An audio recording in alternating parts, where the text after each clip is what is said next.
Hey everyone, welcome to my YouTube channel Pharma Student. இன்னைக்கு நம்ம வந்துட்டு medical termination of pregnancy act pharmaceutical ஜூரிஸ்ப்ரூடென்ஸ்ல பார்க்க போறோம். ஸோ ஆக்ட் அப்படின்னு பார்த்தோம்னா 1971 it was established and rules வந்துட்டு 1975, ரெகுலேஷன்ஸ் வந்துட்டு 2003.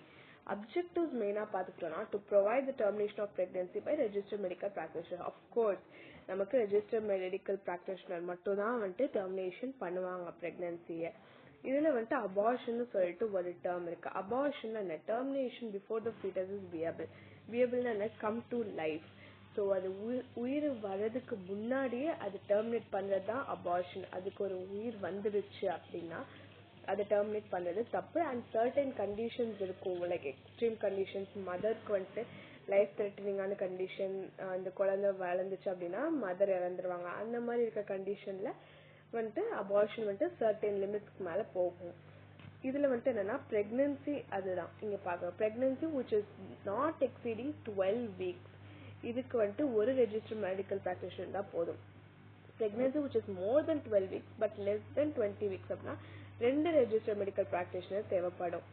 இதெல்லாம் என்னன்னா சர்டன் கண்டிஷன்ஸ் இருக்கு எப்ப இந்த டெர்மினேஷன் பண்ணுவாங்க அப்படின்னு சொல்லிட்டு. அது என்னன்னு பார்த்தோம்னா pregnancy which involves a serious risk to the life of pregnant women. As I said before, அந்த pregnancy வந்துட்டு pregnant womenக்கு life threatening இருந்துச்சுன்னா termination நடக்கும். If the child will suffer severe abnormalities and would be seriously handicapped, அது பிறந்ததுக்கு அப்புறம் அதுக்கு ஏண்டா வாழ்றோம்னு சொல்ற மாதிரி கண்டிஷன் இருக்கும் அப்படின்னா, ரொம்பவே அப்நார்மாலிட்டிஸ் இருக்கு, ஒரு ஃப்ரீயா நார்மல் ஹியூமன் லீட் பண்ண லைஃப் அதனால லீட் பண்ண முடியாது அப்படின்னு சொல்ற பட்சத்துல அதுக்கு அபார்ஷன் வந்துட்டு it would be proceeded with the consent of pregnant women.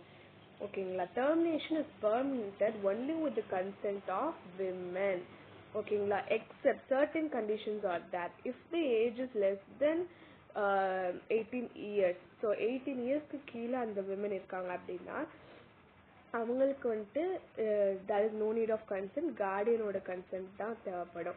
And வந்துட்டு இந்த விமன் இஸ் மென்டலி ரிட்டார்டட், அவங்களுக்கு என்னன்னே புரியாது அப்படின்னு சொல்ற பட்சத்துல கார்டியனோட பெர்மிஷன் தேவைப்படும்.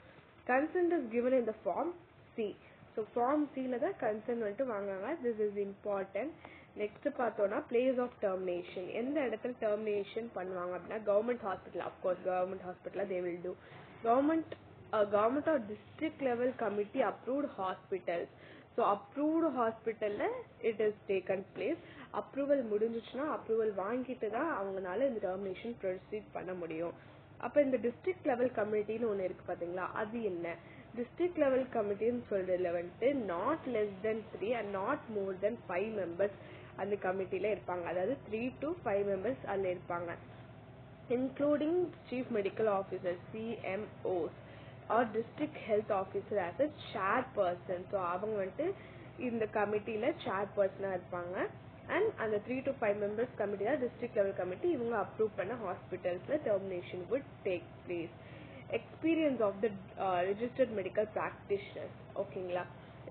இப்போ வந்துட்டு அந்த ஆக்ட் கமென்ஸ்மெண்ட் ஆனதுக்கு முன்னாடி, அதாவது 1971க்கு முன்னாடி ரெஜிஸ்டர் பண்ண டாக்டர்ஸ் அவங்களாவே ப்ராக்டிஷனர்ஸ், அவங்களுக்கு not less than 3 years confirm 3 years experience வேணும் இந்த கைனகாலஜி அண்ட் அப்ஸ்டெட்ரிக்ஸ்.